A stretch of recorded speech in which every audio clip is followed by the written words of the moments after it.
সাগর jersey number 8 দুই দলের চমৎকার টুর্নামেন্টে বোয়ালখালীর মুন্সিপাড়া ইয়াং স্টার ক্লাবের উদ্যোগে তৃতীয়বারের মতো উন্মুক্ত অলিম্পিক ফুটবল টুর্নামেন্টের ফাইনাল খেলা ও পুরস্কার বিতরণী অনুষ্ঠান অনুষ্ঠিত হয়ে শনিবার ফেব্রুয়ারি 7 তারিখ রাতে উপজেলার শ্রীপুর এলাকার মুন্সিপাড়া টাইগর নদীর মাঠত NKRL এগ্রো ইন্ডাস্ট্রিজের সার্বিক ব্যবস্থাপনায় মোহাম্মদ সালাউদ্দিন রুবেল ও এমদাদুল হকের সভাপতিত্বে এ খেলার উদ্বোধক ছিলেন সৈয়দ এম সাইফুদ্দিন।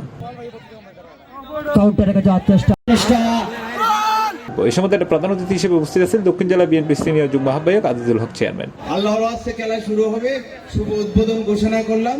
এই পর্যায়ে পরে আবার কথা হবে। আমি আশা করবো আজকে দর্শকবৃন্দ সুশৃঙ্খলভাবে আপনারা আজকে খেলা উপভোগ করবেন। সবার সহযোগিতা আমাদের আজকে খেলার সৌন্দর্য ফুটে উঠবে। এই এলাকার ঐতিহ্য আছে, সেই ঐতিহ্য রক্ষা করতে হবে। কানুনগো দিঘির পূর্ব পারে এই খেলায় একটা বিশৃঙ্খলা হওয়ার কারণে একটি প্রাণ ঝরে গিয়েছিল। সেই প্রাণ ঝরে যাওয়ার পর এখান থেকে খেলা প্রায় উঠে গিয়েছিল।